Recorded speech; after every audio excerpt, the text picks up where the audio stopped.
بسم اللہ الرحمن الرحیم لن ینال اللہ لحومها ولا دماؤها، اللہ تعالیٰ کو ہرگز نہ ان کے گوشت پہنچتے ہیں اور نہ ان کے خون، ولیکن ینالہ التقوی منکم، بلکہ اللہ تک تمہارے پرہیزگاری اس کی بارگاہ تک پہنچتے ہیں۔ محمد نوربخش کی تعلیمات کے مطابق والأضحیۃ مستحبۃ للحجاج ولغیرہم مع الیسر، قربانی کرنا حاجیوں اور غیر حاجیوں کے لیے اقتصادی سہولت میسر ہونے کی صورت میں یہ مستحب عمل ہے، سنت ہے۔ اس کے بعد جو قربانی ہم پیش کرتے ہیں اللہ کی بارگاہ میں، جو کہ سنت ہے، تو اس کو تقسیم کرنے کا طریقہ کار بھی جو ہے میاں سید محمد نوربخش نے بیان فرمایا ہے۔ تو باب الحج میں اس کا تذکرہ واضح طور پر یوں ہے، فَيَنبَغِي أَن يَأْكُلَ ثُلُثَهَا، پس مناسب ترین طریقہ کار یہ ہے کہ قربانی کا تہی حصہ یعنی 1/3 حصہ گھر کے مالک اور اس کے زیر کفالت افراد کھائیں، یعنی گھر والے ایک حصہ خود کھائیں۔ وَيَهْدِي ثُلُثَهَا، اور اس کا تہی حصہ یعنی 1/3 میں سے ایک حصہ بطور ہدیہ دے، یعنی کہ اپنے اقربا کے لیے، رشتہ داروں کے لیے، پڑوسیوں کے لیے ان کو دے دیں۔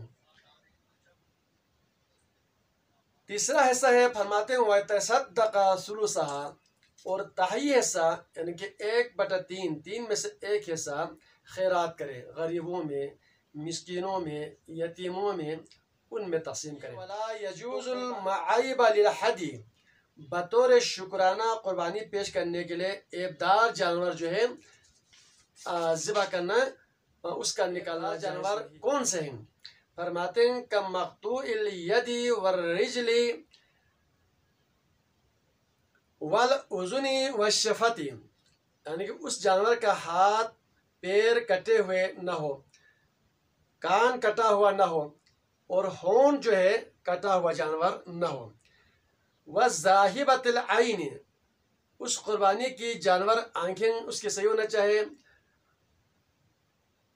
اور وَالْأَجْفَاء وَالْأَرْجَاء وَالْأَوْرَاء وَالشَّوْلَاء، کمزور جانور، لنگڑا جانور، کانا جانور، شل شدہ جانور، وَالْجَرْبَاءِ الَّتِي لَا تَمْشِي إِلَى الْمَنْسَكِ، اس کے علاوہ خارش کے شکار وہ جانور جو انتہائی کمزور ہو اور قربان گاہ تک چل نہیں سکتا ہو۔ آگے فرماتے ہیں وَيَنبَغِي أَن يَكُونَ عَمْلَهَا أَقْرَنَ مَوْجُوًا، چنانچہ مناسب ترین عمل فعل یہ ہے کہ قربانی کا جانور خوبصورت ہو، سینگدار ہو اور پرگوش ہو۔ وَكَانَ رسول اللہ صلی اللہ علیہ وآلہ وسلم يُضَحِّي أَقْرَنَيْنِ مَوْجُعَيْنِ، حضور صلی اللہ علیہ وسلم جو ہے خود 10ویں ذی الحج کو قربانی کے دن جو ہے 2 سینگدار اور پرگوش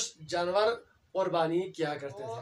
آگے قربانی کے جانور کے جو عمر کے حوالے سے فقہ فرماتے ہیں وَالْأَقَلُّ أَن يَكُونَ مِنَ الْبَقَرِ وَالْمَعْزِ ذُو سَنَتَيْنِ، قربانی کی کم از کم صورت یہ ہے کہ گائے اور بکرا دونوں 2 سال کے ہوں۔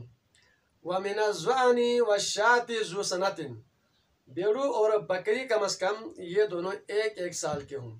وَمِنَ الْإِبِلِ ذُو 3 سِنِينَ، اور اونٹ جو ہے کم از کم اس کی عمر 3 سال ہو، یعنی کہ قربانی کے عوض وہ 2 رکعت نماز پڑھیں گے، اس نیت سے اصلی بدل الاضحیۃ رکعتین قربتن اللہ۔